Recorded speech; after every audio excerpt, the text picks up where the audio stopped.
સેવાકીય પ્રવૃત્તિઓ તો ઘણી બધી, પણ શિક્ષણ પ્રત્યે જ શા માટે, કે શું કામ એવું લાગ્યું કે ભાઈ નહીં, શિક્ષણમાં જ કરવા જેવું છે?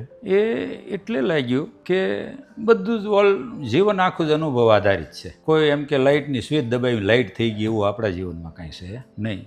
આપણે ક્યારેય નહોતું વિચાર્યું કે ભારતીય સંસ્કૃતિનું જતન કરવું જરૂરી છે, ભારત રાષ્ટ્રને મહાન બનાવવું, સશક્ત બનાવવું, સ્વાવલંબી બનાવવું એક અત્યંત જરૂરી છે, એવું શરૂ કાંઈ ખબર નહોતી. જેમ કામ કરતા ગયા એમ ખબર પડી કે જેમાં આપણે ગરીબ વિસ્તારોમાં, જંગલ, પહાડ, દુર્ગમ વિસ્તારો કે નક્સલ પ્રભાવી કે સરહદી વિસ્તારો, આદિવાસી વિસ્તારોમાં ગયા તો ત્યાં શિક્ષણ સુવિધા એટલી દયનીય હતી. તો તરત આપણને એવું થયું કે આમાં આપણે કંઈક કરવું જોઈએ. એ ચાલુ કર્યું. પછી ખબર પડી કે ભાઈ ઓનલી શિક્ષણથી તો કદાચ માનવ બેઠો થશે, પણ માનવતા બેઠી નહીં થાય.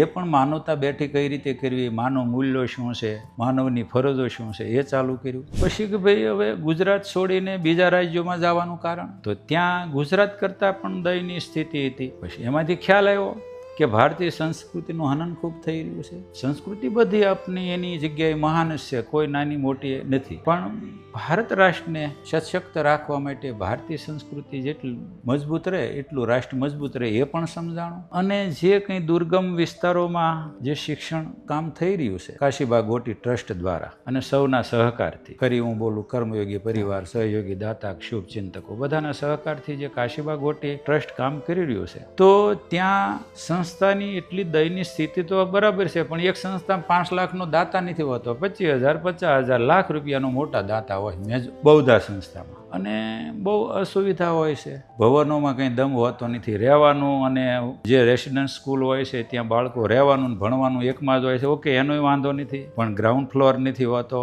છત સારી હોતી નથી, દિવાલો સારી હોતી નથી, ટોયલેટ બાથરૂમ પૂરતા હોતા નથી. આવી બધી અનેક સુવિધા જોઈ તો કર્મયોગી પરિવારે બહુ સપોર્ટ કર્યો અને સહયોગી દાતાએ સપોર્ટ કર્યો, તો એને લેવલે ટ્રસ્ટ કામ આગળ કરી રહ્યું છે. અને આની પાછળ અમારા 2-3 મુદ્દા છે કે ગરીબોનું ઉત્થાન છે, પણ હું ભારતીય, બધા ભારતીય મારા ભાઈ બહેન, આ ટ્રસ્ટનો રાષ્ટ્રભાવ છે. ગરીબો, વંચિતો, પીડિતોની જે સેવા, એ ટ્રસ્ટ માટે પરમેશ્વરની પ્રાર્થના, પૂજા અને ઉપાસના છે. આ ભક્તિભાવ છે. અને લાસ્ટ ઇઝ ફર્સ્ટ, જે શેવાડામાં ભાઈ બહેન, દીકરા દીકરી કે પ્રૌઢ કે જે વૃદ્ધો છે, એને જેટલી બને એટલી મદદ કરવી આ ટ્રસ્ટનો સિદ્ધાંત છે.